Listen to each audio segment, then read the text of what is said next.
Le bruit sourd et incessant du gouffre qui se déchire est assourdissant. Autour de cette plaie béante dans la réalité, trois figures se tiennent en triangle. L'air crépite, saturé d'une énergie brute et instable. C'est l'acte final, le moment où tout bascule. L'énergie jaillit de David dans une explosion de fureur et de puissance pure, un hurlement déchirant arraché à sa gorge. De l'autre côté, Paolo tremble, son propre pouvoir vacillant, corrompu par le souvenir du sacrifice interrompu qui le hante encore. Et entre eux, Isaac. L'ombre d'Isaac n'est plus tout à fait humaine. Elle grandit, s'étire, se tord comme une chose vivante et malveillante, déformant la texture même du monde qui les entoure. Les murs de la caverne ondulent, les pierres semblent respirer. Depuis le bord de la chaîne, la voix d'Astraël est un cri de panique. Elle voit ce qu'ils sont en train de faire, la conséquence ultime de leur acte désespéré. Vous êtes en train de détruire la réalité. Ces mots se perdent dans le vacarme cosmique. Mais Isaac l'a entendu. Il se tourne vers Paolo, son regard ancre dans la tempête. Son visage est calme, une sérénité terrifiante face au chaos. Il pose sa main sur celle de Paolo, qui est à temps froide comme la glace. Sa voix est un murmure solide, une promesse. Tiens bon, je suis ton ancre. Et ces mots changent tout. Le contact, la confiance. L'énergie de Paolo se stabilise, trouvant un point d'appui dans la certitude d'Isaac. Les trois flux, autrefois discordants, commencent à s'harmoniser. Le rouge furieux de David, le bleu tremblant de Paolo et le noir insondable d'Isaac. Ils se tissent ensemble, créant une nouvelle force, une trinité de pouvoir absolu. Et ça marche. Le gouffre, cette gueule affamée du néant, commence à réagir.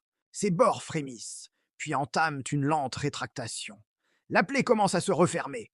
Un soupir de soulagement collectif semble prêt à éclater. L'espoir renaît. Mais c'est une illusion, un piège.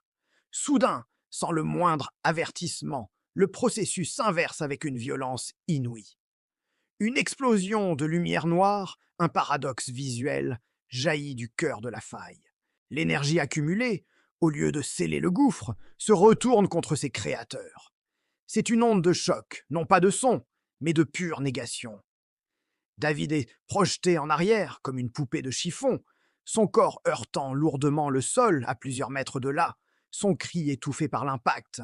Paolo, vidé de toute sa force, s'effondre à genoux, le souffle coupé, les yeux écarquillés d'horreur et d'incompréhension. Et Isaac ne tombe pas, il est attiré. La faille, dans son dernier souffle, se concentre sur lui, l'ancre, le point focal de leur pouvoir. Il est aspiré vers l'intérieur, son corps se dissolvant dans le vortex de ténèbres. Isaac!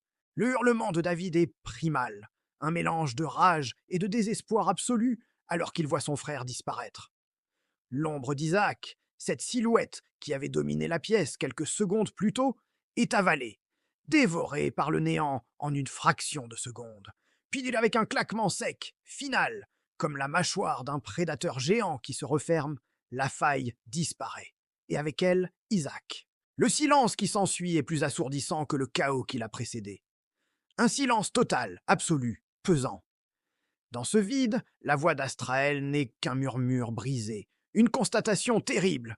Il s'est sacrifié. Elle comprend la vérité de ce qui vient de se passer, le prix de leur survie. Paolo, toujours à genoux, lève un visage baigné de larmes. Sa voix tremble, pleine de culpabilité et de chagrin.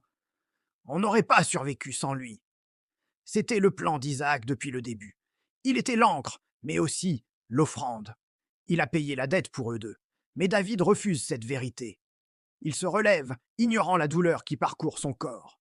Ses poings sont serrés, ses dents grincent, une fureur froide a remplacé son désespoir. Il n'est pas mort. Sa voix est dure comme l'acier. Il ferme les yeux, se concentrant, cherchant ce lien fraternel qui a toujours existé entre eux. Et il le trouve, faible, distant, mais présent. Je le sens, il est bloqué.